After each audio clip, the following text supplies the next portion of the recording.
Saya lihat dari nama di sini, nama peserta, ada yang belum nempuh kimia bahan alam ya, pengantar kimia bahan alam sebelumnya. Semester sebelumnya kita kan pengantar kimia bahan alam, sekarang kimia bahan alamnya. Apakah ada yang belum menempuh pengantar kimia bahan alam? Ada, Bu. Siapa? Saya salah satunya, Bu. Kamu salah satunya. Berarti ada salah 2, salah 3. Siapa lagi? Selain Faisal?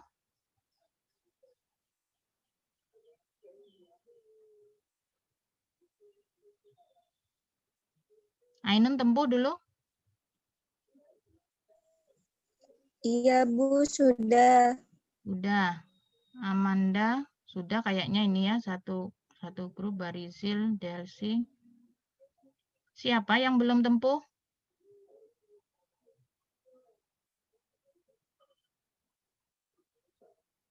Sudah tempuh semua berarti. Kok tahu Anda hanya kamu salah satunya? Ini, Faisal. Feeling, Bu. Malah film. Oke, karena Anda Maaf, Bu, belum. saya belum menempuh PKBA. Oke, dia Amimia belum tempuh. Siapa lagi selain dia dan Faisal? Nggak ada. Oke, sebenarnya kuliah kimia bahan alam merupakan mata kuliah lanjutan ya dari pengantar kimia bahan alam.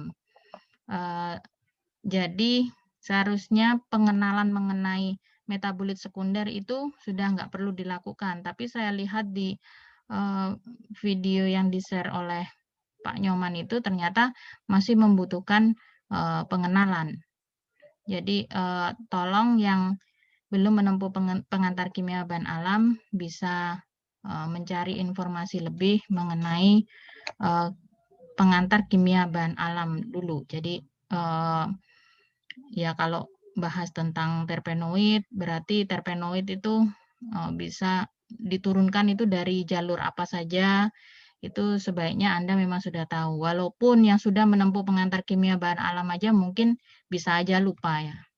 Jadi di sini kemarin yang saya lihat dari Poliketida itu masih dijelaskan juga asalnya dari mana, jalur biosintesisnya. Setelah itu masih dijelaskan seperti materi yang di pengantar kimia bahan alam. Sedangkan ini kemarin sudah dipersiapkan oleh Pak Nyoman ya, materi untuk perkuliahannya.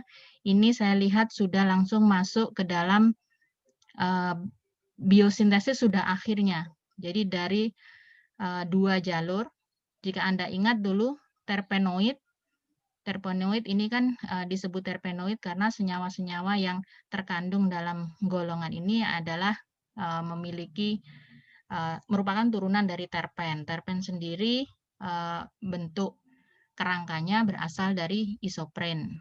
Nah, isopren itu diturunkan dari 2 jalur biosintesis, yaitu jalur asam mevalonat dan 1 deoksideselulose. Nah, ini 2 jalur yang berbeda tapi menghasilkan bentuk kerangka dari terpen yang sama. Masih ingat Anda 2 jalur ini? Jalur mevalonat dan jalur deoksiselulose? Tajriatul juga belum tempuh. Oke. Ada 3 orang. Yang sudah tempuh, apakah Anda ingat jalur biosintesis dari kelompok senyawa terpenoid ini?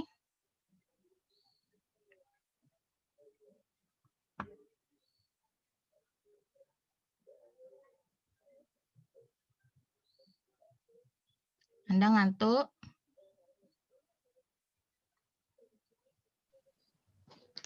Kalau untuk jalur mevalonic acid ini masih ini Bu, masih ingat. Kalau yang 1 deoksidisilulose ini lupa Bu. Sudah lupa. Oke. Anda kuliah di kimia bahan alam ini bagaimana? Menikmati atau enggak? Kok saya dengar dari video yang kemarin gitu kayaknya Anda kurang enjoy dengan kalau dibandingkan dengan pengantar kimia bahan alam. Apa Anda ini merasa belum full di pengantar kimia bahan alam? Jadi agak berat di kimia bahan alamnya.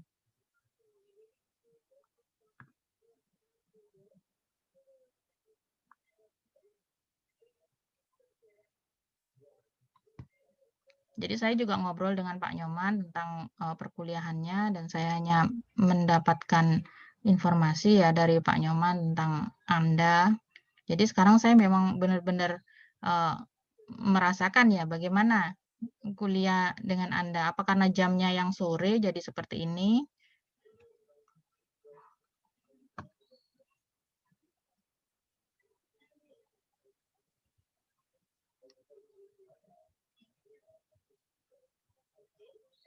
Oke lah, untuk Barizil, bagaimana Barizil? Masih ingat enggak ini? Dua jalur ini, biosintesis terpenoid ini.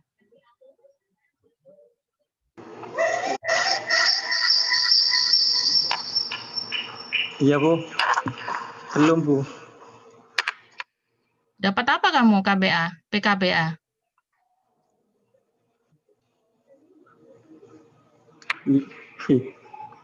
Dapat apa?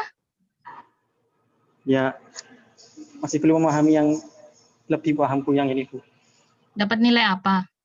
Oh, A. Dapat nilai A. Oke.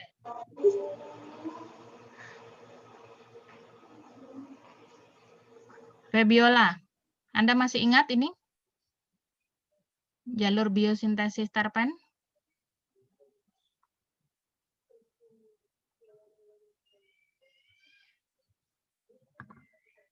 Oke, no respon. Kintan. Masih ingat? Kintan?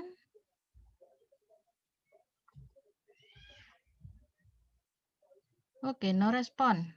Lutfi?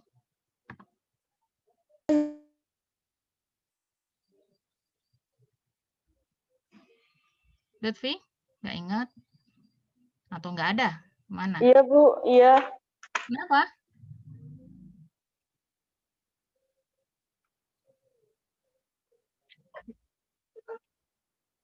Bagaimana?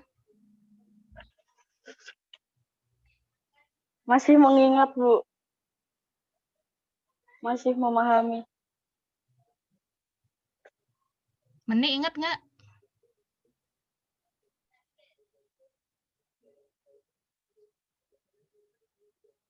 No respon. Hafi?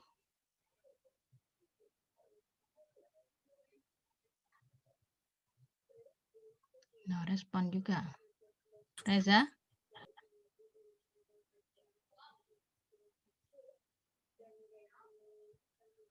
Rizka? Masih memahami, Bu. Memahami apa? Masih memahami maksudnya apa tuh? Anda buka ini, buka handout PKBA emangnya? Anda kuliah bareng ini? Iya, Bu.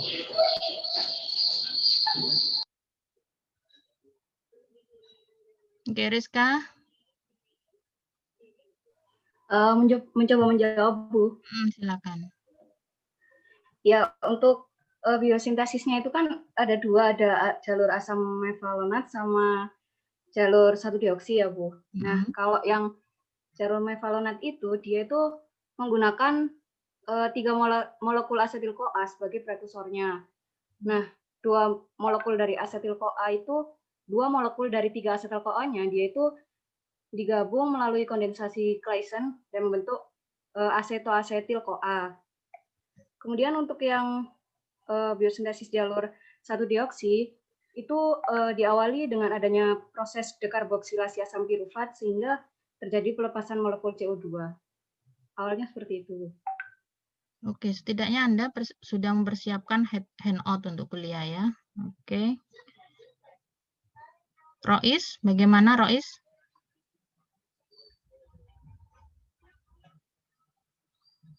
No respon. Selvitri? Untuk yang jalur mevalonat sama dioksi itu ada sedikit yang lupa Bu. Cuma ingatnya yang IPP sama dan APP itu pakai reaksi yang head to tail itu Bu. Oke. Titi Munawarah ada di sini? Iya Bu, Gimana? kalau yang saya ingatnya yang agak-agak ingat yang asam mevalonat itu aja Bu. Kan benar tadi katanya pakai 3A asam KOA. Nah itu nanti jalurnya sangat banyak sekali sampai ada istilah DMAPP gitu-gitu Bu. Tapi saya lupa ingat Bu. Oke. Terima kasih untuk responnya. Setidaknya saya coba ini ya, juga cross check juga dari tadi saya tanya juga nggak ada yang jawab gitu ya. Oke, ini untuk terpenoid hanya untuk mengingatkan ya. Jadi terpenoid ini merupakan golongan dari senyawa karena dia oid-oid ya. Jadi dia suatu golongan senyawa yang diturunkan dari kombinasi 2 atau lebih unit isoprin. Jadi kerangkanya kalau seperti flavonoid C6C3, kalau untuk terpenoid ini kerangkanya adalah kerangka isoprin. Maaf saya jelaskan ulang supaya mereview aja dari PKBA, supaya Anda nanti saat kita bahas terpenoid itu jadi ingat lagi. Jadi merefresh lagi. Apalagi yang belum tempuh, harus kenal dulu apa itu terpenoid. Isoprin yang bagaimana? Isoprin strukturnya seperti ini. 2-metil 1,3 butadiena. 2-metil 1,3 butadiena. Jadi kerangkanya seperti ini. Biasanya gambar kerangkanya memang digambarkan tegak seperti ini. Kemudian nanti kalau dia kombinasi dengan dengan 1 unit isoprin lagi, dia akan bisa ke atas membentuk struktur yang memang sudah khas di terpenoid ini. Nah, bagaimana cara penggabungan antara 2 unit isoprin tersebut? Jadi ada 1 isoprin dengan 1 isoprin lainnya, bagaimana cara berhubungannya mereka, cara berikatan. Seperti yang Silvitri sebutkan tadi, mereka berhubungan antara head to tail, jadi kepala ke ekor. Jadi antara kepala dan ekor. Ini dirumuskan oleh Ruzicka. Ini sudah ya, dari dulu sudah. Untuk bentuk aktif biokimianya ini diturunkan dari DMAPP dan IPP. Ini keduanya sama, strukturnya adalah struktur dari isoprin, namun dia dalam bentuk aktif. Yang satu dimetil alil pirofosfat, yang satu isopentanil pirofosfat. Nah, yang paling basic, paling dasar, bentuk ikatannya berasal dari head to tail, ikatan head to tail, kepala ekor gitu ya. Namun, tidak menutup kemungkinan isoprin, golongan terpenoid yang ada di alam ini banyak juga yang modifikasi gitu. Banyak yang berkombinasi selain head to tail, itu ada tail to tail, ataupun yang irregular, jadi nggak jelas gitu ya. Tapi memang terdapat di alam. Nah, kalau sudah susunannya nggak jelas, biasanya Anda akan bingung menentukan kerangka isoprinnya. Nah, ini bentuk aktif biokimia dari terpenoid tersebut, yaitu DMAPP dan IPP, dimetil alil pirofosfat. Sedangkan ini isopentanil pirofosfat. Keduanya merupakan struktur yang sama, hanya mengalami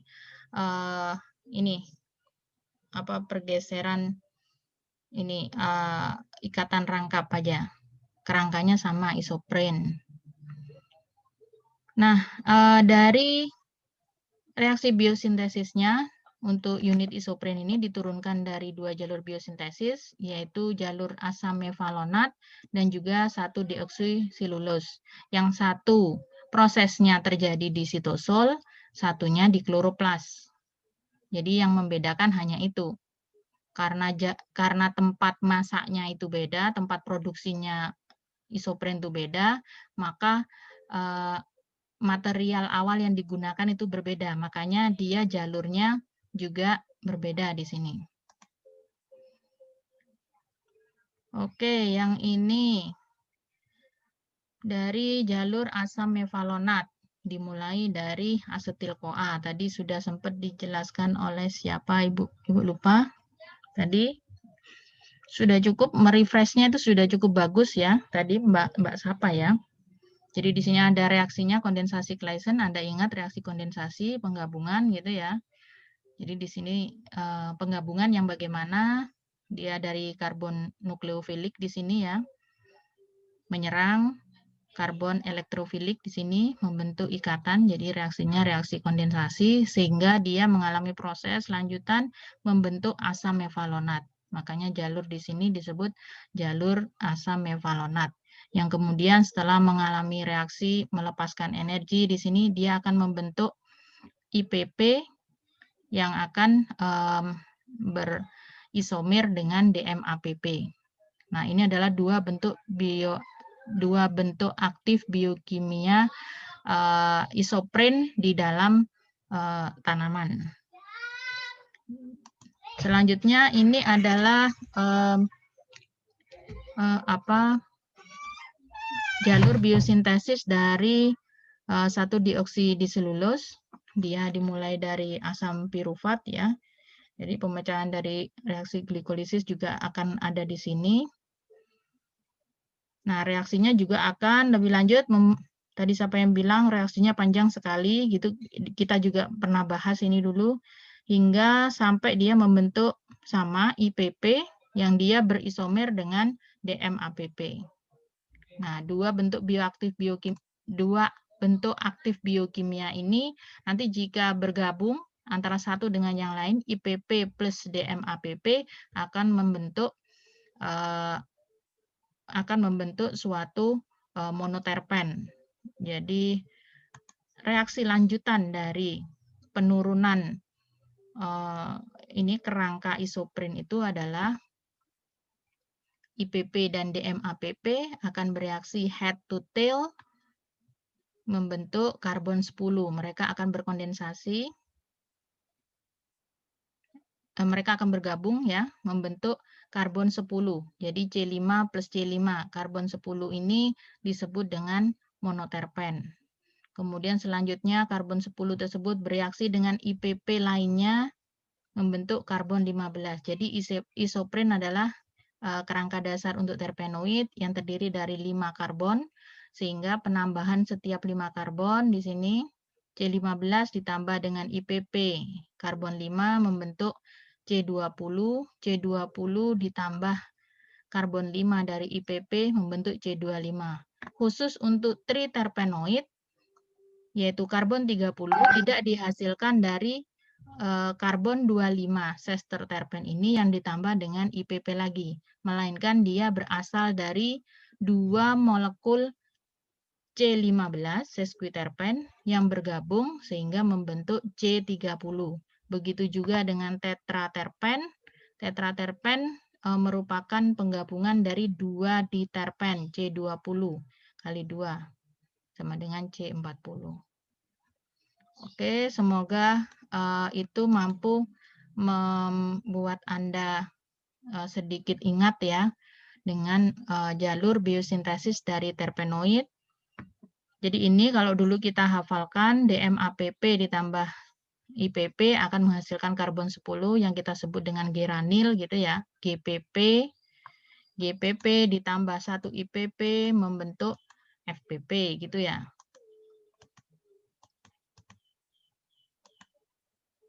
Jadi banyak contohnya di sini. Kalau dari monoterpen, ntar ini tadi yang dari Pak Nyoman, sudah dibikinkan dari Pak Nyoman. Jadi seperti ini. Selanjutnya dari terpenoid ini yang golongan monoterpen, ini adalah contohnya limonen, geraniol, linalol, terpinen 4-ol, kamper ini ya, dan alfapinen. Nah, di sini Anda juga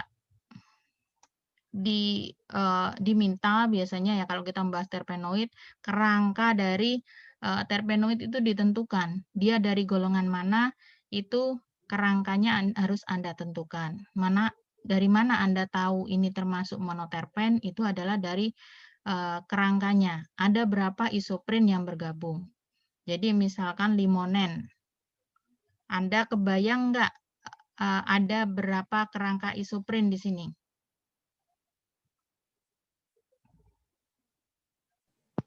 Ada 2, Bu.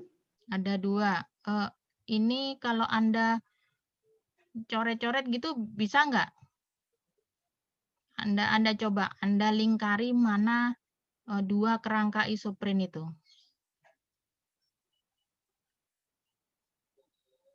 Bisa nggak pakai ini? Annotate ini? Atau saya harus hidupkan apa? Supaya Anda bisa coba itu. Bisa kan pakai ini? Pensilnya dicoret-coret. Irma, coba.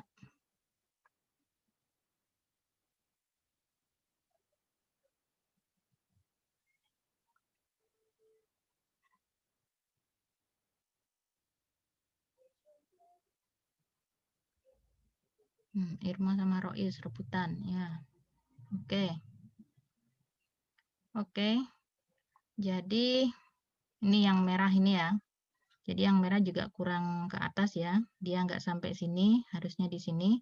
Itu ada terdiri dari 5 karbon yang bentuknya memang kerangkanya isoprin. Tadi isoprin bentuk dasarnya 2-metil 1,3 butadien. Bentuknya seperti ini. Seret-seret ini ya. Kalau di aslinya ini dipisahkan oleh garis biru. Jadi kerangkanya itu adalah 1, 2, 3, 4, 5. Oke, yang bawah 1, 2, 3, 4, 5.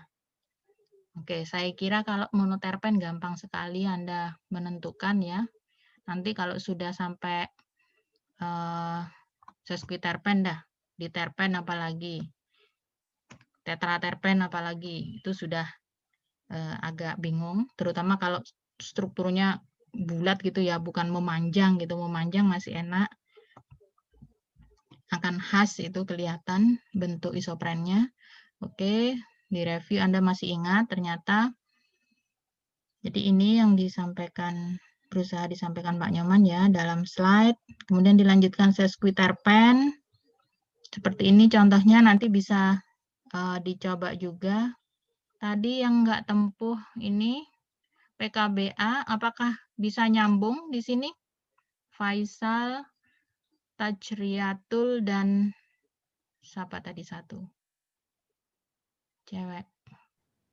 Untuk Apakah? yang awal tadi Bu, yang yang monoterpen masih bisa ngebayangin, tapi kalau sudah yang apalagi yang melingkar itu Bu, masih mencoba mau minta teman-teman slide-nya. Ini bisa nggak kira-kira nentukan dari beta karyofilen? Kerangka ini, kerangka isoprin dalam beta karyofilen. Faisal. Belum bisa Bu. Belum bisa. Jadi Anda belum paham ini bentuk kerangkanya.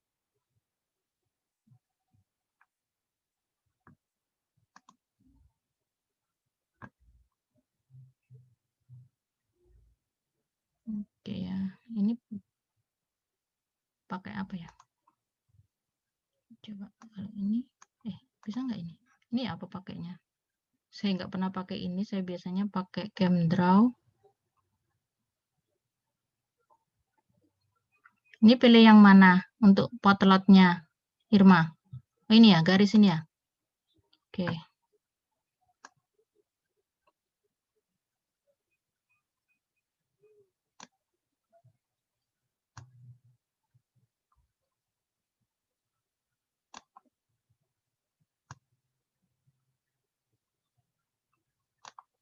Jadi ada tiga kerangka isoprin di sini. Apakah Anda kelihatan? 1, 2, 3, 4, 5. Yang hitam ini, garis hitam ini satu kerangka isoprin. Tajriatul Kelihatan?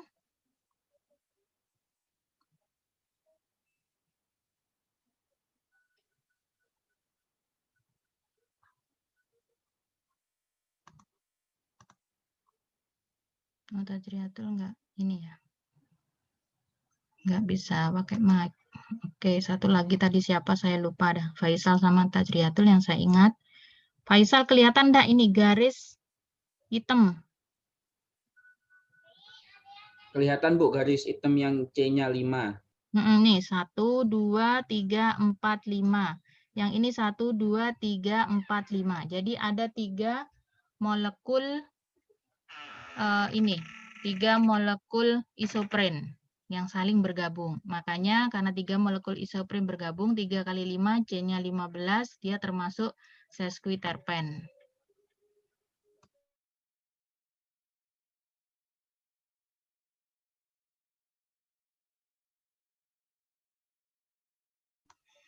Oke, sudah. Baik, saya lanjutkan. Silakan nanti dicoba lagi di materi. Mungkin yang bisa diurut-urut ini di kuliah PKBA yang dulu. Contohnya banyak. Anda bisa pakai untuk latihan tentukan kerangka isopren. Ini untuk monoterpen, sudah warna-warni. Jadi ini aslinya. Kemudian dia terhubung head to tail. Ini kepala ke ekor. Ini ekor tapi bukan kepala, yang ini yang dipakai, jadi termasuk modifikasi. Ini kepala ke ekor juga. Untuk sesquiterpen juga ada contohnya, bisa dipakai untuk latihan. Di terpen juga ada. Oke, mungkin itu yang penting di ini struktur terpenoid. Ini untuk sester terpen. Kemudian untuk triterpen bentuknya seperti ini. Jadi ada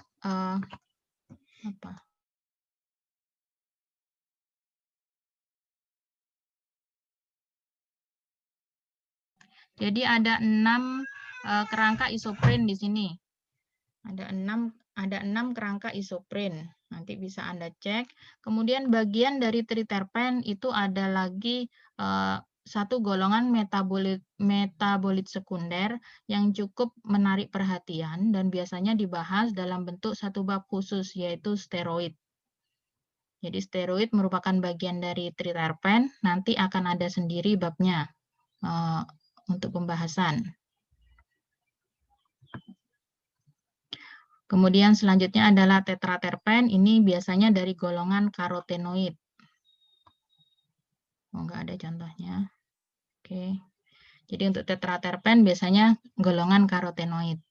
Nah, dari jenis golongan terpenoid tadi kan terpenoid ini merupakan kelompok gitu ya, kelompok senyawa yang punya kerangka isopren, tapi penggolongannya dia adalah golongan monoterpen, sesquiterpen, diterpen, dan selanjutnya.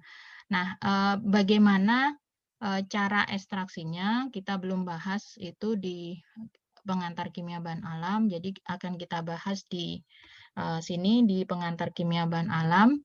Intinya dari material tersebut biasanya kita ekstraksi menghasilkan crude ekstrak gitu ya. Kemudian dari crude ekstrak itu biasanya diisolasi sehingga Anda akan proses isolasinya, pemurniannya dimulai bisa menghasilkan berbagai fraksi gitu ya, misalkan fraksi 1, 2, 3, 4. Kemudian dari sekian banyak fraksi bisa aja Anda fokus di fraksi 2, nanti fraksi 2 akan terbagi jadi fraksi 2A, 2B, 2C, dan selanjutnya. Nah, ini bagaimana? Ini kan salah satu contoh ya, jadi di sini. Contoh untuk melanjutkan purifikasi. Yang pertama kita dapatkan crude ekstrak, kemudian dari crude ekstrak ini kita pisahkan lagi, jadi mulai pemurnian, dihasilkan berbagai banyak fraksi. Tapi kok kemudian satu fraksi ini yang dilanjutkan untuk pemurnian yang selanjutnya, yang lainnya kok tidak. Biasanya ini kita melakukan screening bioactivity ya. Jadi kita melakukan uji bioaktivitas tapi dengan cara screening. Jadi maksudnya kita nggak mengisolasi semua senyawa yang terdapat dalam sekian banyak fraksi. Jadi ini kan crude extract, di dalamnya banyak materialnya. Kemudian ada fraksi 1 hingga fraksi 4. Di dalam satu fraksi aja belum tentu itu kandungannya senyawa tunggal gitu ya. Jadi dia masih campuran dalam berbagai fraksi ini. Fraksinya kan bisa dibedakan atas tingkat polaritasnya gitu ya. Kalau kita memisahkan menggunakan kolom, jadi polaritasnya akan berbeda, berkumpul di sini. Nah, biasanya ada juga ya, tapi penelitian yang dia inginnya mengisolasi semuanya. Jadi dia ingin tahu di fraksi 1 ini ada senyawa apa aja. Jadi dia akan melakukan hal yang sama seperti fraksi 2 ini. Dia akan lanjutkan ekstraksi pemurnian lebih lanjut menggunakan kolom misalkan ya, ataupun HPLC gitu ya. Sehingga dia akan dapatkan, kalau HPLC tinggal ya, tapi maksud saya HPLC-nya preparatif. Nah, di sini bukan HPLC analisis. Nah, di sini untuk fraksi 1 misalkan Anda bisa dapatkan fraksi 1A hingga 1H misalkan. Nah, dalam fraksi ini aja belum tentu sudah senyawa tunggal. Kalau Anda sudah ketemu senyawa tunggal, sudah enak dah itu. Tapi kalau belum, masih harus dipisahkan lagi. Ada bidang di kimia bahan alam, jadi fitokimia, yang dia itu memang ingin menghasilkan ini, library senyawa. Jadi dia hanya ingin pustaka senyawa apa aja sih yang ada dalam material ini, dalam daun ini misalkan ya. Jadi dia tujuannya hanya untuk elusidasi struktur aja. Jadi menentukan senyawanya itu ada kan banyak fraksinya. Di fraksi ini ternyata ada senyawa A, ada senyawa B, ada senyawa C dan seterusnya. Itu bisa dia lakukan semua. Namun umumnya orang dalam kimia bahan alam ini menginginkan, jadi bidang yang berbeda gitu ya, masih dalam satu kajian kimia bahan alam, itu mereka bekerja untuk tujuan bioaktif molekul. Jadi molekul yang aktif, punya aktivitas biologis gitu ya. Nah, di situ dia akan melakukan bioactivity screening. Jadi screening itu dilakukannya bagaimana? Dia menguji aktivitas biologis sejak awal. Jadi jika dari crude extract, ini masih crude, masih kasar banget, kemudian dipurifikasi jadi 4 fraksi, ini diuji bioaktivitasnya. Entah itu uji bioaktivitas antimikroba, anti kanker, ataupun antioksidan, terserah di sini. Nah, sesuai dengan yang Anda inginkan. Nah, setelah didapatkan misalkan, oh fraksi 2 saja yang aktif anti kanker. Yang lainnya ternyata negatif. Oke, nggak usah dikerjakan, nggak usah dilanjutkan purifikasi. Mereka nggak ada tanda-tanda bioaktif molekul, ngapain dikerjakan. Akhirnya fokus ke fraksi 2. Kemudian fraksi 2 setelah dipisahkan didapatkan 6 fraksi. Nah, dari 6 fraksi ini juga sama, dilakukan screening bioactivity lagi, diuji lagi tiap fraksinya untuk uji anti kanker misalkan. Setelah itu ternyata fraksi 4, fraksi 2D itu aktif misalkan. Yang lainnya enggak. Yang dilanjutkan ya cuman ini aja. Nah, ini adalah sistem pakai screening bioactivity. Jadi Anda hanya mengisolasi senyawa dari fraksi yang memang aktif secara biologis, punya aktivitas biologis. Baru setelah itu, setelah Anda sudah memurnikan, punya senyawa tunggal, jadi pure compound ya, Anda bisa melakukan elusidasi struktur menggunakan spektroskopi ya. Jadi memang teknik spektroskopi ini diharapkan memang Anda menggunakan pure compound. Kalau masih crude, amburadul nanti Anda pakai NMR kalau isinya masih kotor. Tapi kalau senyawa tunggal itu sudah representatif.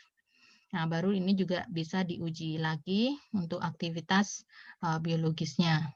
Nah, sebenarnya bentuk dasar dari prosedur ekstraksi dan isolasi senyawa bahan alam itu ya intinya seperti ini, sama aja.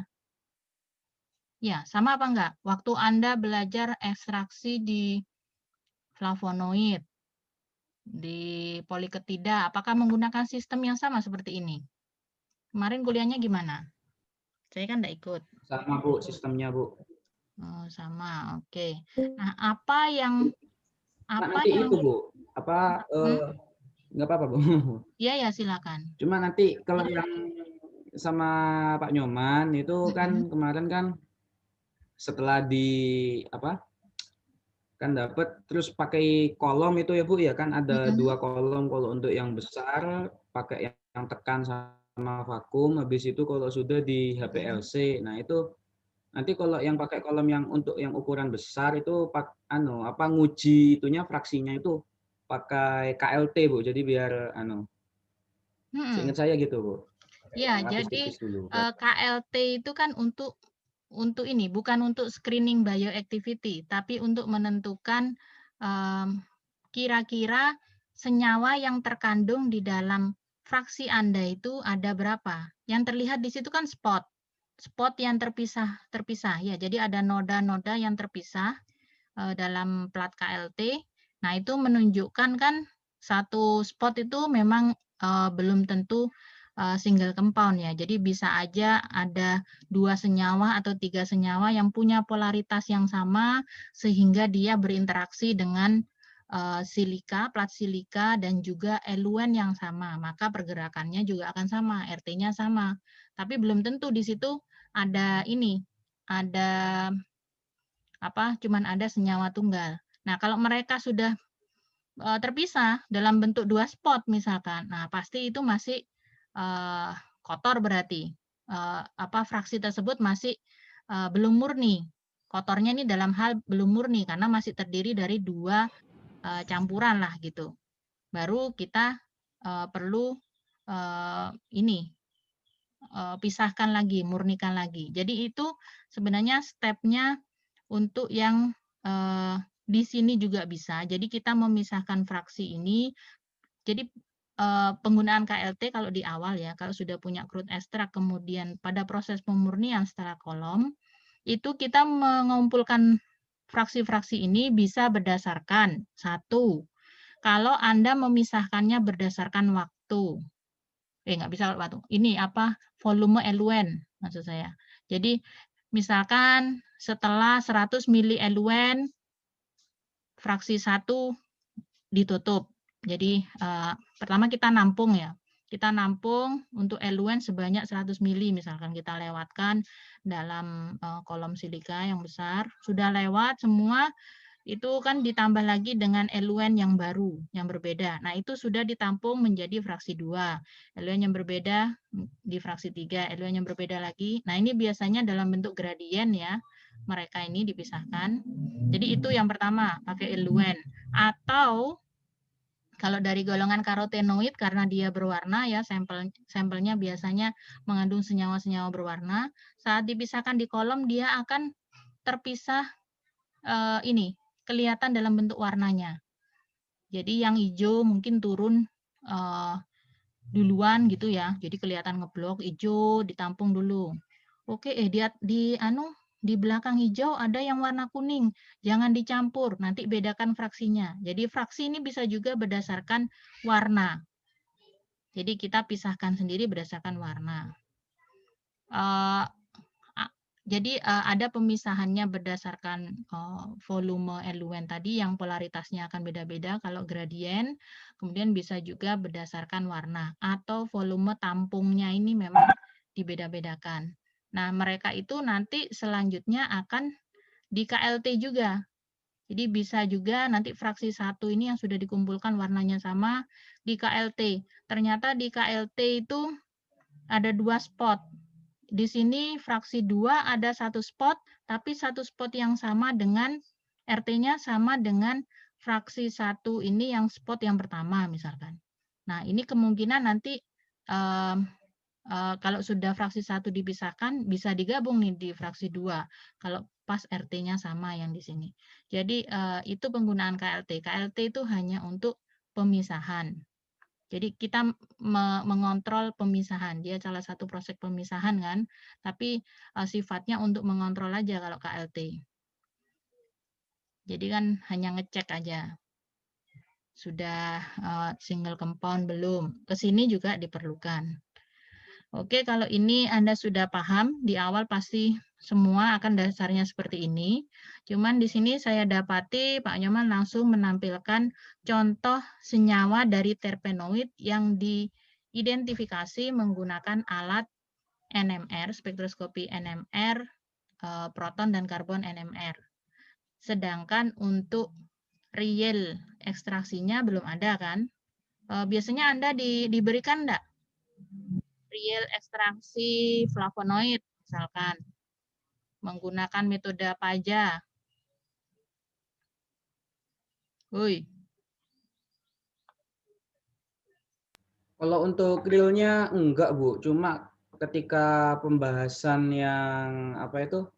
Yang spektroskopi dari salah satu senyawa kayak contohnya yang kayak di slide 9 itu, Bu, beserta representatifnya itu nanti dikasih tahu kalau asal jurnalnya itu dari sini. Habis itu untuk yang kayak gimana cara nganunya itu cuma sedikit, Bu. Dalam artian ya Oke, sedikit. ya secara umum kayak gini gitu ya. Nggak fokus Iya, ke secara umumnya flavonoid itu dijelaskan. kayak apa. Oke. Kayaknya saya dari tadi kuliahnya hanya dengan Faisal ya, yang lain Irma tadi sempat sudah ngerespon berapa kali. Oke, yang lainnya semoga lebih aktif ya. Setidaknya Anda ingin menyenangkan hati dosennya juga ya, tidak ngomong sendiri seperti ini. Saya juga gini untuk Anda gitu ya. Oke.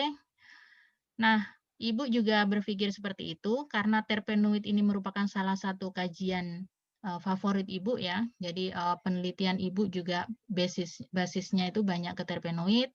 Ibu usaha cari materi yang bisa ditampilkan untuk menjelaskan mengenai ekstraksi terpenoid karena menurut saya Anda akan butuh dan siapa tahu nanti saat kerja Anda juga butuh pengetahuan seperti itu. Ini saya sudah bikin, coba ini, oke. Oke, Ibu sudah coba buat, hari ini Ibu baru buat tadi pagi, mengenai metode ekstraksi. Jadi ini khusus untuk metode ekstraksi yang golongan terpenoid. Oke, di sini bisa lihat secara detail, ini yang tadi, DMAPP dan IPP adalah bentuk bentuk aktif biokimia dari isopren tadi. Nah, yang sudah bergabung jadi monoterpen, ditambah ini ya, ke bawahnya sama tadi. Kemudian membentuk senyawa ini, macam-macamnya ya, banyak sekali. Ini hanya contoh dari sekian banyak. Nah, di atas sendiri ini ada yang menarik untuk ditampilkan. Nah, jika Anda ingin mengekstrak ataupun mengisolasi lebih lanjut golongan terpenoid ini, Anda perlu pertimbangkan golongan dari ini juga, golongan dari terpenoidnya. Dia dari golongan monoterpen kah, sesquiterpen kah, diterpen kah? Nah, ini karena ada di sini sumbu Y ini atomic mass unit ya. Jadi untuk satuan massa atomnya ya sekitar 60.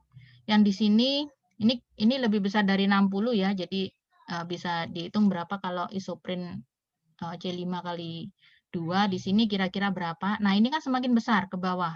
Nah, ini bisa sampai lebih dari 480 satuan massa atom. Nah, jadi Anda bisa bayangkan cara memisahkannya bagaimana ini. Oh, dari ukuran molekul aja udah beda. Ya, mau memisahkan yang monoterpen dan tetraterpen dari ukuran molekul aja udah bisa, ada basisnya. Nah, dari polaritas. Dari polaritas ini juga beragam ya kelompok terpenoid ini setelah dia termodifikasi tergantung modifikasinya berupa apa, misalkan gugus hidroksi, dia akan menambah kepolaran. Nah, kalau semakin polar dari, jadi terpennya sendiri itu bentuknya isoprennya seperti ini, tentu non-polar. Kemudian saat dia sudah tervariasi dengan gugus-gugus yang polar, maka kepolarannya akan meningkat. Jadi saya tidak bilang terpenoid itu polar gitu ya. Tidak. Jadi jika dia dibandingkan dengan terpenoid lain yang tidak ada gugus polarnya, jadi beda. Nah, jika terpenoidnya polaritasnya itu meningkat, jadi dia bisa diekstrak, akhirnya dia bisa diekstrak menggunakan metanol. Kemudian jika polaritasnya memang masih rendah, bisa menggunakan heksan. Nah, dasar ini biasanya juga digunakan untuk salah satu metode ekstraksi, yaitu metode ekstraksi maserasi. Jadi maserasi sudah dijelaskan belum? Maserasi itu apa?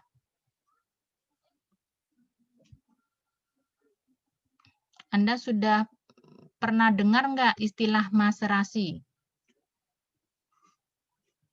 Woi, tidur, Rek. Maserasi itu kalau nggak salah yang ngerendam sampel pakai pelarut itu, Kak, Bu? Benar. Faisal, penelitiannya apa? Saya analitik, Bu. Komputasi analitik. Komputasi? Nggak kerja di, nggak kerja dengan lab basah berarti? Kerja cuma sedikit, Bu. Jadi nge-lab-nya sedikit cuma untuk nguji alatnya saja, Bu. Oke, cenderung ke instrumen. Oke.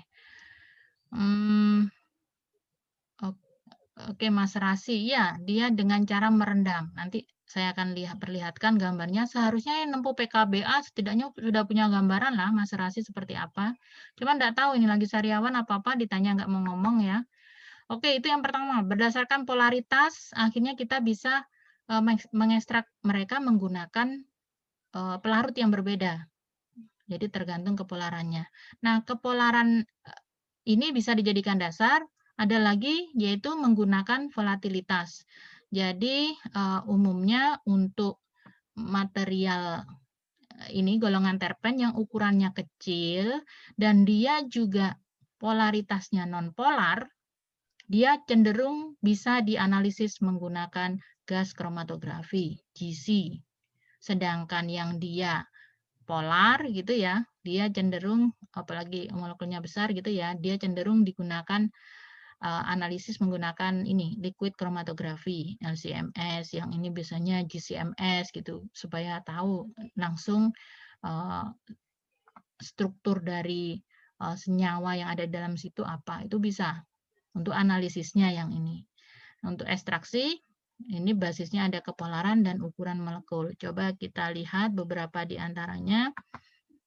Jadi ini sama aja dengan penggunaan kalau yang flavonoid, mungkin gambarnya sudah ada, malah lebih detail ya, yang waktu pengantar di kimia bahan alam, ataupun mungkin di awal kuliah kimia bahan alamnya ini yang lanjutan, ada gambar juga untuk kromatografi vakum, tekan gitu ya, yang tadi disebutkan Faisal. Kalau yang ini, jenis kolom apa ini, Faisal? Tekan, vakum, atau apa? Kalau dilihat di atasnya sih lebih ke vakum ini, Bu. Jadi nanti ditekan dikasih tekanan udara dari atas. Oh, vakum itu tekanan udara dari atas. Kok tekanan? Ya apa? Bedanya Pernah vakum. ditunjukin gitu, Bu, kayak buret, terus disemprot kompresor apa kalau nggak salah itu. Oh, itulah kolom tekan berarti. Kan ditekan katamu. Oh iya, Bu. Ya tekan, Bu, maksudnya itu, Bu. Kalau vakum itu yang Bachneran itu ya, Bu. Ya, jadi dia kayak disedot gitu. Ya, seperti model Bachner itu. Kalau yang ini loh nggak ada nggak ada sambungan apa-apa. Yang lainnya boleh, daripada saya kayak les privat dengan Faisal, boleh nyela. Apa ini? Jenis kolom apa ini? Yang sudah tempuh KBA?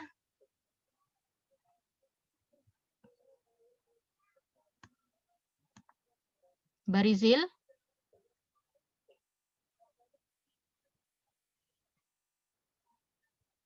Oke, sudah hilang. Delsi? Nggih, Bu. Ini apa namanya?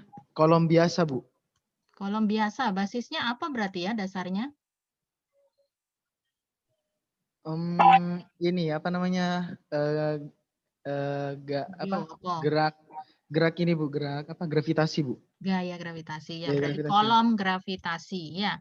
Jadi dia hanya mengandalkan gaya gravitasi di sini, namanya kolom gravitasi. Ya kolom biasa ini. Jadi sama aja.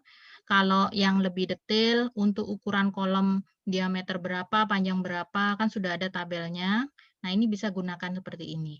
Atau bisa juga Anda gunakan yang bentuknya, kalau memang sampelnya sedikit sekali ya, Anda bisa gunakan bentuk miniatur ini, menggunakan pipet tetes gitu ya. Kayaknya kalau nggak salah dulu waktu praktikum kimia organik, saya masih pegang praktikum kimia organik, ada ini praktikumnya. Pemisahan menggunakan ini ya, kolom, tapi kita kolomnya pakai pipet tetes. Pernah Anda? Belum, Bu. Adanya dulu KLT, Bu. KLT aja. Oke. Ini Nggih. ada seharusnya. Zaman saya dulu pegang kimia organik itu ada. Jadi memang untuk misahkan apa? Saya suruh Anda beli wortel, Anda beli tomat, sampelnya ya dibawa ke kampus cuma sedikit, dikerus pakai aseton, kemudian ekstraknya tadi itu kan diperas juga atau disisihkan airnya saja, jangan sampai residunya terikut. Kalau residunya terikut kan ngeblok di sini. Jadi kalau sudah ekstraknya itu dimasukkan ke sini, nanti dia akan turun. Nah ini termasuk pemisahan karotenoid yang saya gunakan. Jadi berbasis warna. Kalau ini memang kayaknya terlalu pendek juga ya. Untuk silikanya bisa agak tinggi kalau kita pakai di lab. Kemudian jangan salah, bentuk pipet tetes ini bisa divariasikan menjadi bentuk kolom tekan. Dengan cara apa? Kan pipet tetes ada pasangannya bol pipet kecil itu ya. Nah, saat Anda masukkan sampel, eluennya sudah dibasahi, jadi ini kolomnya, sampel masuk, kemudian sampel sudah mulai menyerap ke dalam ini silika, Anda masukkan eluennya. Nah, agak banyak, misalkan kalau memang tingginya sekian, sampelnya udah turun, sekian eluennya, Anda masukkan bol pipetnya, Anda tutup, Anda tekan. Nah, itu termasuk bentuk sederhana dari kolom tekan. Ya. Ini bisa biasanya memang digunakan untuk pemisahan, paling enak ini pemisahan terpenoid yang golongan karotenoid. Jadi golongan karotenoid kan berwarna. Jadi karena dia kenapa kok karotenoid itu berwarna? Karotenoid dari golongan tetraterpenoid yang dia punya kerangka isoprin sebanyak 8 ya. 8 kali 5 di situ ada 40 karbon yang bentuknya ini menarik sekali. Jadi squalen itu ya. Jadi dia selang-seling ini karbon ikatan rangkap tunggal. Jadi ikatan terkonjugasinya banyak sehingga di tetraterpenoid itu dia serapannya ada di panjang gelombang yang besar. Jadi dia masuk divisible. Contohnya yaitu tadi wortel, kemudian tomat, itu kan mengandung beta karotin, alfa karotin ya. Nah, itu akan berwarna. Kalau kita menggunakan kolom akan kelihatan, oh yang merah jalan. Misalkan yang hijau dulu keluar, kemudian baru ada merah, kemudian orange. Nah, itu kita bisa tampung berdasarkan warna nanti fraksinya. Nah, ini untuk pemurnian ya. Bisa digunakan kolom, sudah umum untuk flavonoid juga bisa. Kemudian ada satu contoh lagi yang umum digunakan, umum diekstrak dalam kelompok terpenoid ini. Jadi kelompok terpenoid ini kadang menarik karena dia sering dikaitkan dengan minyak atsiri. Jadi apa itu minyak atsiri? Minyak atsiri itu kelompok senyawa yang dia berasal dari tanaman, memiliki volatilitas yang rendah. Jadi dia mudah menguap. Nama lain dari minyak atsiri itu minyak terbang atau essential oil itu. Nah, cara ekstraksinya gimana? Ada banyak macam cara ekstraksinya. Ini adalah cara ekstraksi in situ. Jadi yang dilakukan on the spot gitu ya, langsung dari sumber penghasil minyak atsiri. Nah, minyak atsiri itu, ntar ya, sebelum itu mungkin Ibu kenalkan dulu minyak atsiri. Apa ada ya namanya? Ini. Oke, ke ini dulu. Minyak atsiri, tadi sudah saya jelaskan dia dari kelompok senyawa yang mudah menguap gitu ya. Kenapa kok mudah menguap? Karena mayoritas kandungannya adalah monoterpen. Monoterpen dan sesquiterpen. Jadi C10 dan C15. Misalkan contohnya parasimon, eugenol, pinen, sinamaldehid, citronellal yang terdapat dalam serai wangi. Ya jadi bau-bauan itu. Jadi jahe Anda iris gitu tiba-tiba kok bau. Apalagi kalau dipanaskan terasa segar baunya. Serai wangi, serai dapur, minyak kayu putih itu ya. Jadi itu termasuk minyak atsiri. Jadi mayoritas mengandung golongan terpenoid yang ukurannya kecil, monoterpen dan sesquiterpen. Apakah minyak atsiri semua mengandung itu, Bu? Enggak. Jadi minyak atsiri itu ada kandungan lainnya yaitu golongan ester, senyawa aromatik ester biasanya. Senyawa aromatik bisa yang ester. Jadi bukan dari golongan terpen, itu ada juga di dalamnya. Jadi minyak atsiri ini kumpulan senyawa yang mudah menguap yang dihasilkan dari ekstrak bahan alam. Jadi selain monoterpen dan sesquiterpen ada juga senyawa aromatik yang biasanya dari golongan ester. Jadi ester itu kan baunya memang enak gitu ya, khas. Kemudian selain itu ya, jadi bentuk minyak atsiri seperti ini. Nah, dari minyak atsiri ini yang mudah menguap itu misalkan mawar. Mawar kok harumnya baunya harum gitu ya, melati juga. Nah, saya ingin tahu dari tanaman tersebut dia mengeluarkan bau itu bau apa aja senyawanya. Nah, cara mengekstraksinya gimana? Ada banyak macam cara ekstraksi minyak atsiri yang sebenarnya termasuk konvensional ya. Yang ini adalah salah satu yang paling sip gitu ya dilakukan in situ. Karena apa? Misalkan kita punya tanaman, kita ingin deteksi tanaman ini saat menguap kok ada baunya, kemudian kita ingin melakukan ini ya, kasih beberapa parameter perlakuan dalam tanaman ini, misalkan yang satu diberi pupuk, yang satu enggak, atau usianya beda-beda. Jadi itu akan berpengaruh pada kandungan metabolit sekundernya. Salah satunya kandungan terpenoidnya. Nah, gimana caranya? Ini kita tempatkan dalam wadah tertutup. Ini contohnya kebetulan pakai desikator ya, bentuknya seperti desikator yang dimodifikasi. Kalau secara kerennya ada juga sebenarnya yang bisa didapatkan secara komersial, tapi mahal. Biasanya kita gunakan kalau untuk lab-lab riset di perguruan tinggi harus pintar-pintar modifikasi. Nah, di sini kenapa kok digunakan desikator? Anda tahu desikator itu benar-benar terisolasi gitu ya. Ini harapannya nggak ada bau yang bisa keluar. Jadi tidak akan ada senyawa yang keluar dari dalam sistem.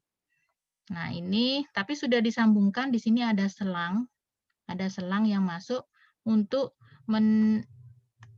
mendeteksi atau untuk mendeteksi ini uap yang akan menguap di sini. Nah, ini akan dihubungkan dengan wadah yang dia memang untuk wadah ini senyawa minyak atsiri yang ada di sini. Jadi Anda tahu sifat gas itu kan memenuhi ruang. Jadi kalau masih ada celah, dia pun akan keluar. Ya, yang tekanan semula di sini tinggi kalau dia tertutup, tapi kalau ada celah, dia akan keluar sedikit demi sedikit, tekanannya akan turun. Nah, ini jika dilakukan misalkan selama sehari ingin dilihat kandungan atau produksi dari minyak atsiri dalam tanaman ini bagaimana. Nah, itu akan diisolasi, akan senyawa atsiri yang menguap itu akan ditampung di wadah, kemudian itu akan dianalisis menggunakan GCMS gitu ya. Nah, gas tadi supaya nggak lepas bisa aja diberikan ini pengikat berupa solid phase gitu ya. Jadi fasa padatan itu bisa untuk menyerap gas yang masuk ke dalam jalur ini. Nah, ini salah satu teknik untuk mengekstrak monoterpen dan sesquiterpen sebagai kandungan minyak atsiri itu secara in situ. Ya, jadi on the spot gitu ya, bisa langsung. Nah, cara lainnya yang bisa digunakan tidak langsung seperti ini, Bu. Misalnya saya merasa kesulitan kalau saya harus menggunakan alat seperti ini. Ini kan lambat juga kalau saya menunggu dia menguap, kemudian berapa banyak sih yang saya dapatkan kan sedikit. Nah, ya memang tergantung dari tujuan penelitian. Kalau ingin melihat perkembangannya dalam tiap jam yang dihasilkan, mungkin ini bisa. Mungkin ada efek matahari, sinar matahari yang mengenai, itu kan memang harus in situ dilakukan saat itu juga. Misalnya kita tidak ingin mengganti sampel. Nah, ini sampelnya akan tetap tersedia. Jadi tanamannya akan tetap sama, tapi yang kita tampung beda. Jadi tergantung. Nah, jika ingin saya ini aja dah, Bu. Misalkan daun jeruk. Daun jeruknya itu kalau saya unyek-unyek gitu ya, apa ya diapakan ya, dihancurkan gitu kok baunya keluar ya, enak. Nah, itu saya ingin ngekstrak itu, Bu. Daunnya. Bisa menggunakan apa? Jadi ada beberapa caranya, diantaranya menggunakan distilasi. Distilasi juga penggunaan metode yang umum dalam ekstraksi monoterpen dan sesquiterpen. Jadi golongan terpenoid biasa digunakan metode distilasi untuk ininya, untuk ekstraksinya. Yang distilasi sendiri ada banyak macamnya, yaitu hidrodistilasi yang pertama, kemudian steam distillation, jadi distilasi uap, kemudian steam water distillation, ini distilasi uap air. Nah, apa bedanya? Di sini saya jelaskan sedikit. Untuk distilasi air itu sistemnya direbus. Jadi, ini gambarnya untuk ini dibedakan ya, saya kira ini tadi gambarnya di bawah, hanya senyawanya yang naik. Jadi saya ambil gambar keliru kayaknya ini. Oke. Ini juga kebalik. Ini kebalik ini. Oke, kita edit.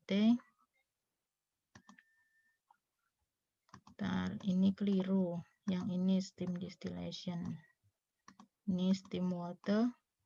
Kalau yang sistem hidrodistilasi, ini saya keliru ambil gambar. Jadi maksud saya di sini labu ini berisi air dan juga tanamannya. Ini saya kira tadi hanya senyawa aja yang naik. Jadi tanamannya ada di sini. Jadi dia digodok bareng. Jadi kayak Anda ngerebus jahe gitu ya. Jahenya digodok jadi satu, uapnya kan keluar kan. Nah, itu sistemnya adalah sistem hidro. Jadi direbus. Nah, kalau distilasi berarti uapnya itu nanti akan ditampung. Nah, supaya bisa ditampung gimana? Dikondensasi menggunakan kondensor. Kondensor isinya air dingin ya pinggir-pinggirnya, sehingga setelah panas uap ketemu kondisi dingin, maka dia akan terkondensasi, mengembun ya. Kemudian embunnya itu kita tampung. Itu namanya hidrosol kalau airnya. Kemudian nanti minyak atsiri akan terpisah dari air ini tadi. Ini kan banyak airnya juga. Jadi di sini air itu digunakan sebagai ini pengangkut dari minyak atsirinya.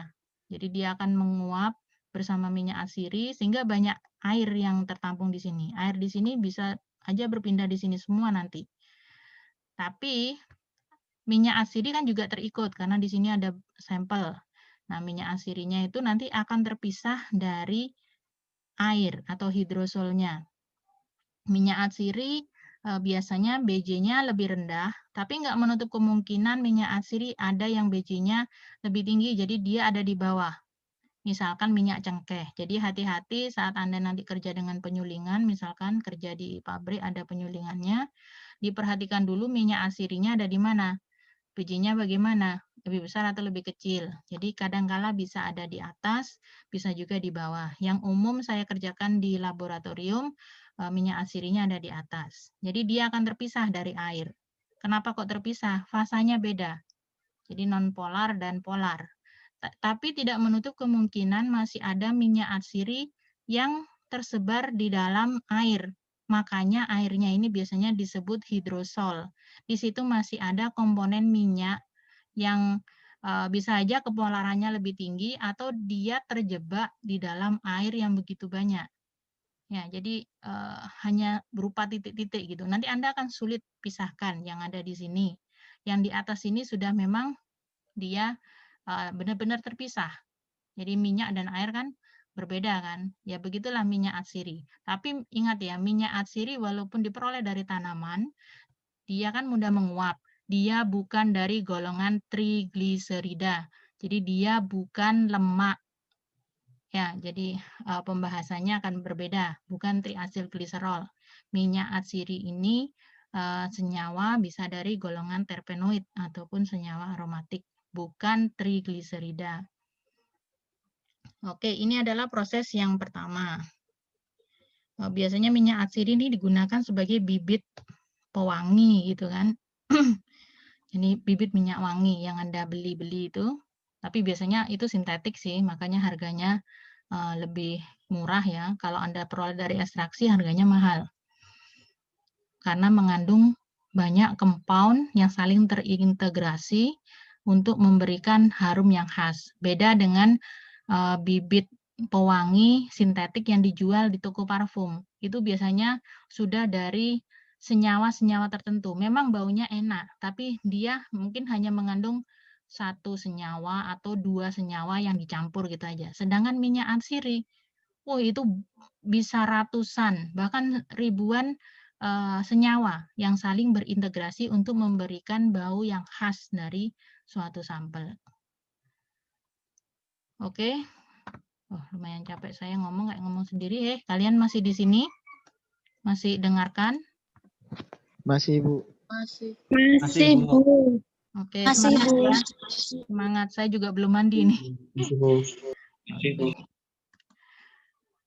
Anda jawab gitu aja saya sudah senang ya. Bukan pacar Anda padahal. Anda jawab aja saya sudah senang ini. Nih, steam water distillation selanjutnya. Jadi yang ini distilasi berdasarkan sistem rebus gitu ya. Jadi digodok bareng sampelnya. Sedangkan yang dimaksud dengan steam water distillation itu yang bagaimana? Oke, kita ke sini dulu. Steam distillation, distilasi uap. Nah, distilasi uap ini bagaimana? Distilasi uap ini posisi air dan juga sampelnya, jadi daun-daun atau bunga-bunga itu posisinya pada wadah yang berbeda. Kalau di perusahaan penyulingan itu biasanya berupa ketel gitu ya, jadi wadah besar gitu ya. Di lab juga bisa kita bikin setupnya seperti itu. Jadi labu alas bulat pertama, labu alas bulat kedua dibedakan, kemudian disambungkan konektor.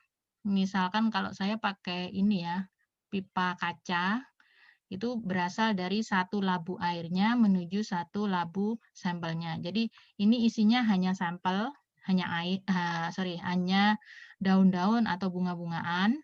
Kemudian di sini isinya juga cuman air. Air ini dipanaskan pada suhu tinggi sehingga dia berubah menjadi uap. Uap panas kan? Nah, uap panas ini akan masuk melalui pipa, akan menuju pada sampel. Jadi uapnya aja yang masuk ke sampel. Jadi uap panas itu akan membuka pori-pori di daun dan juga di bunga, sampel bunga. Kemudian pori-porinya terbuka, dia akhirnya uap air bersama minyak atsiri yang mudah menguap gitu ya, akan terbang, kemudian masuk ke kolom kondensor, kemudian ditampung. Ya sama seperti tadi prinsipnya, kalau sudah lewat kondensor sama aja.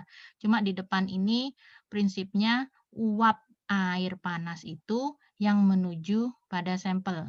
Yang mengekstraksi sampel adalah uap air panas, bukan air panas. Jadi beda dengan hidrodistilasi yang digodok. Itu prinsip distilasi uap. Kemudian prinsip steam water distillation, distilasi uap air, apa bedanya dengan distilasi uap?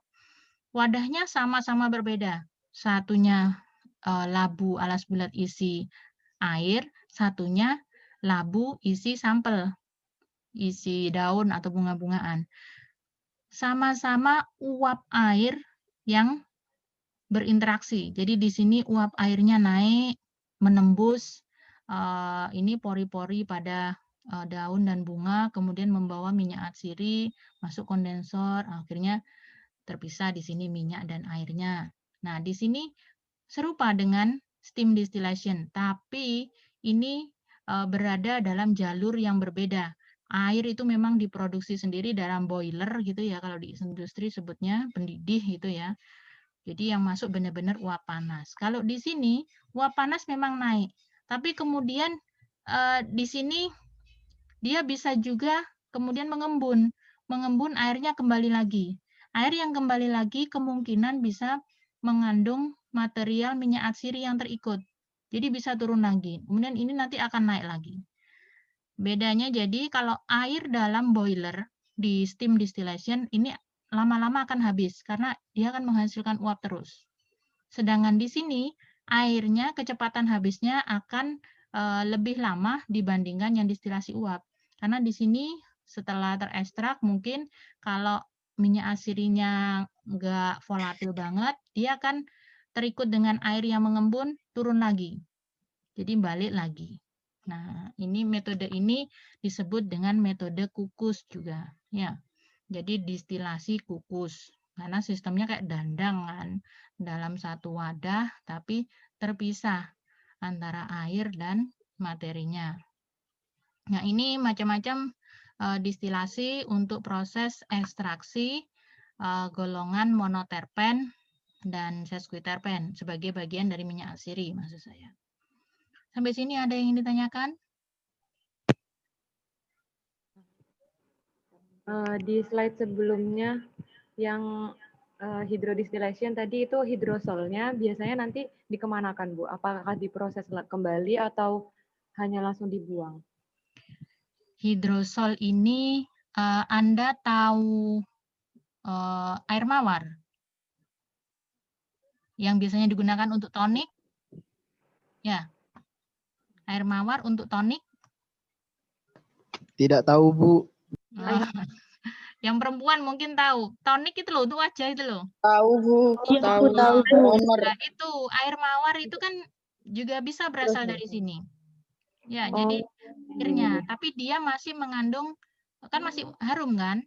Nah, itu bisa digunakan untuk pelembab karena masih banyak minyak atsiri yang ada di dalam ini, di dalam airnya. Ibu sudah teliti itu, ada jurnalnya di Jurnal Ilmu Dasar, tapi pakai bahasa Inggris. Mungkin minggu depan Ibu share ya. Itu ada. Jadi minyak atsirinya dalam mawar itu karena banyak yang polar, dia cenderung malah larutnya di dalam air. Jadi hidrosolnya yang berharga. Minyaknya sulit sekali diperoleh.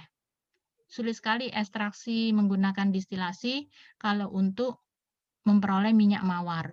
Jadi bisanya nanti pakai inflorasi. Nanti saya jelaskan, ada slide-nya di sini juga. Nah, jadi air mawar itu salah satunya bisa seperti itu. Kemudian kalau Anda ngerebus jahe di rumah, prosesnya kan sama, hidro. Tapi karena kita nggak pakai kondensor, jadi uapnya itu malah kemana-mana gitu ya. Kita biarkan malah digodok, dibuka, tunggu sampai airnya asat gitu ya, sampai airnya berkurang setengah misalkan. Nah itu sebenarnya minyak atsirinya udah kemana-mana itu yang efektif. Anda kan baunya segar, ke badan enak. Nah itu adalah bentuk minyak atsiri yang sudah Anda hirup, makanya badan Anda kerasa enak gitu ya. Nah, airnya bagaimana? Airnya kan juga ini ada rasanya, kemudian ya baunya juga ada. Nah, itu ada minyak atsiri juga di situ. Walaupun tidak menutup kemungkinan ini ya flavonoidnya juga ada terekstrak. Jadi yang berat-berat itu dan nggak mudah menguap akan berada di sini, akan tetap berada di air yang digodok itu. Makanya kemudian Anda minum, badan Anda jadi hangat, itu salah satunya adalah karena adanya minyak atsiri ini tadi. Jadi minyak jahe, ada juga penelitian dari mahasiswa saya, air jahenya ini masih banyak juga mengandung minyak atsiri. Jadi minyak atsiri yang terlarut di dalam hidrosol. Nah, itu memiliki ini potensi untuk digunakan sebagai minuman misalkan. Makanya masih bisalah digunakan. Makanya kemarin itu kalau ada PKM gitu, maunya saya pakai dasar penelitian ini ya, Sianu itu. Jadi penelitiannya sudah terintegrasi sekali dengan 3 variasi jahe. Dia teliti kandungan minyak atsiri dan hidrosolnya. Dua-duanya mengandung minyak atsiri. Memang berbeda prosentasenya, tapi hidrosolnya ini masih berguna. Hidrosol di jam yang pertama, dia deteksi di jam yang pertama. Jam yang kedua sudah dibuang, tidak dianalisis. Oke, kebayang ya Irma, airnya masih dipakai dan bahkan untuk spa itu biasanya masih digunakan air kenanga. Itu juga masih digunakan untuk spa. Oke? Oke, Bu, terima kasih. Ya, ada lagi pertanyaan sampai sini? Enggak, kalau enggak, oke, tambah satu. Ada lagi? Enggak. Satu lagi slide ya di sini karena waktunya, ini waktunya sampai jam 5 ya? Oke, Bu, sampai jam 5. Oke, satu lagi metode yang saya jelaskan di sini, walaupun di bawahnya sebenarnya masih ada beberapa. Ini adalah dengan metode pressing atau metode tekan. Jadi untuk memperoleh bisa terpenoid yang lebih tinggi. Jadi karotennya bisa terikut juga di sini. Karoten kan tetraterpen, C40. Nggak hanya monoterpen yang terikut di sini. Jadi semuanya bisa. Ini dengan menggunakan pressing. Jadi alat tekan. Kalau tekan itu kan dari atas ke bawah gitu ya, kayak ditekan pakai pompa gitu ya. Nah, ini bisa juga dalam bentuk seperti ini ya. Jadi miring pun ya nggak masalah, tapi dia prinsipnya adalah ditekan. Diperes gitu ya, peres pakai tekanan. Jadi nanti akan keluar di sini. Kemudian di sini ada residunya juga kan. Nah, residu ini kan dihancurkan di sini. Kemudian residunya ini akan dipres menggunakan pompa hidrolik. Nah, di sini. Nanti akan keluar semua, jadi tergantung tekanannya sih berapa. Akan keluar semua material yang ada dalam sini. Ini pakai mekanik ya. Jadi dari segi mekanik akan keluar semua. Nah, ini akhirnya nggak hanya dari golongan terpenoid, flavonoid bisa terikut, golongan fenilpropanoid, poliketida, lemak-lemaknya bisa juga ya triasilgliserol yang ada di sini bisa terikut. Jadi makanya metode pressing ini kadang disukai untuk mendapatkan banyak metabolit tanpa merusak bahan. Dalam artian tanpa merusak senyawa, maksud saya, tanpa merusak senyawa yang terkandung di dalam ini sampel. Kalau Anda bandingkan dengan distilasi kan menggunakan panas. Pada saat panas di sini, memang pori-pori material itu, bahan itu akan terbuka. Kemudian minyak atsiri yang mudah menguap akan terikut. Tapi jangan lupa bahwasanya di sini ada panas. Nah, panas itu kalau material minyak atsirinya itu mudah rusak juga, tidak stabil karena panas, kan dia akan bisa terdegradasi. Nah, ini kadangkala makanya suhu itu merupakan parameter paling penting. Sedangkan kalau Anda menggunakan press, tidak perlu menerapkan suhu. Jadi kondisi dingin pun nggak masalah. Nah, di sini akhirnya kita akan dapatkan senyawa murni. Jadi kalau Pak Saiful pasti sukanya metode ini, pressing. Kalau sarankan ke saya, hindari yang jangan pakai distilasi lah, pressing. Cuman karena alatnya kita juga nggak ada ya untuk pressing seperti ini. Dulu pernah ada di zaman kakak Anda untuk mengeluarkan minyak, bimbingan saya, minyak ikan patin itu. Tapi nggak tahu sekarang di mana alatnya. Jadi ini merupakan termasuk efektif lah untuk mengekstrak golongan terpenoid. Nah, kemudian bisa diterapkan sentrifugasi, dilanjutkan dengan penyaringan. Kalau memang di industri ya ingin mendapatkan yang murni sekali, akhirnya juga akan diperoleh campuran. Di sini masih di sini ada air gitu, cairan gitu ya, yang bisa kita sebut dengan jus gitu ya. Nanti di lapisan atas akan ada minyaknya. Yang jus ini mau dikemanakan, Bu? Ya mau diminum ya nggak masalah gitu ya. Vitamin yang larut air akan ada di sini. Jadi yang ini yang akan non polar akan ada di atas, tapi vitamin yang larut dalam air pasti banyak di sini. Ya jusnya itu tadi. Kemudian ini akan bisa dipisahkan ya, yang di atas. Saya kira itu untuk jadi kelebihan metode pressing dibandingkan distilasi. Namun distilasi juga relatif mudah dikerjakan gitu ya, dan banyak sekali aplikasinya dalam teknologi penyulingan. Ya. Oke, sampai sini apakah ada pertanyaan? Kalau untuk metodenya berarti yang lebih efektif untuk menghasilkan minyak atsirinya ini yang pressing ya, Bu? Sebenarnya tergantung kebutuhan Anda. Jadi saya pernah gunakan ini ya 3 macam metode distilasi, distilasi uap, uap air dan juga hidrodistilasi untuk mengekstrak ini kulit jeruk.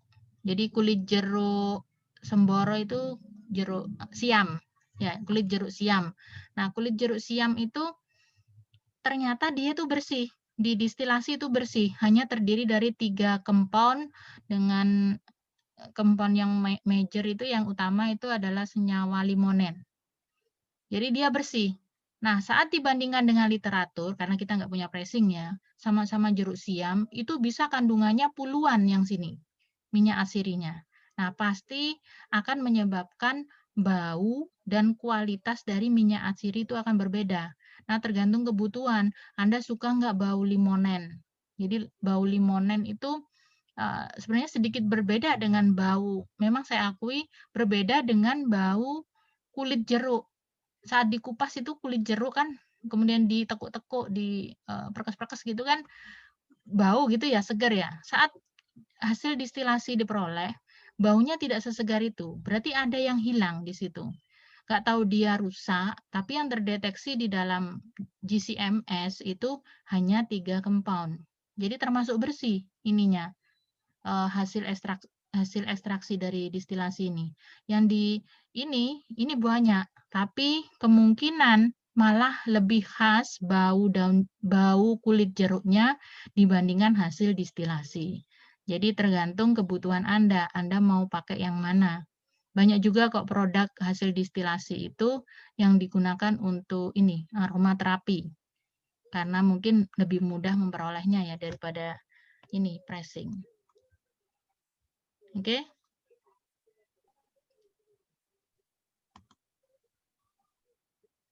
Oke, ada lagi pertanyaan yang lainnya?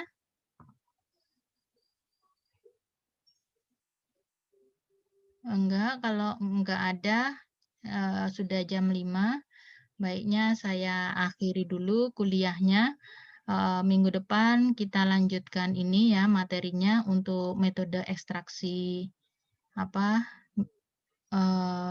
golongan terpenoid, kemudian dilanjutkan dengan contoh yang diberikan Pak Nyoman dalam analisis spektroskopinya. Tapi saya kira untuk analisis spektroskopi ini sama aja ya, untuk walaupun Anda pakai sampel yang mengandung poliketida, flavonoid, dianalisis cara elusidasi strukturnya untuk spektroskopi ya sama aja. Kalau protonnya di geseran kimia sekian, terus karbonnya sekian, ya nanti akan mewakili proton di daerah yang bagaimana, shielding atau non shielding gitu ya. Gitu aja. Tapi kita nanti tetaplah lihat ini. Contohnya di situ sudah ada referensinya. Kalau Anda berminat bisa browsing karena mudah didapatkan jurnalnya. Saya hanya tekankan di metode ekstraksi, takutnya memang nanti kebutuhan Anda saat bekerja itu dibutuhkan dalam metode ekstraksi. Orang kimia setidaknya harus tahulah metode ekstraksi. Baik ya, mungkin itu saja dari Ibu. Mohon maaf jika ada salah kata, agak sensi di depan karena banyak yang diem gitu ya. Terima kasih atas perhatiannya. Semoga bermanfaat. Assalamualaikum warahmatullahi wabarakatuh. Waalaikumsalam. Waalaikumsalam. Terima kasih, Bu. Terima kasih, sama-sama.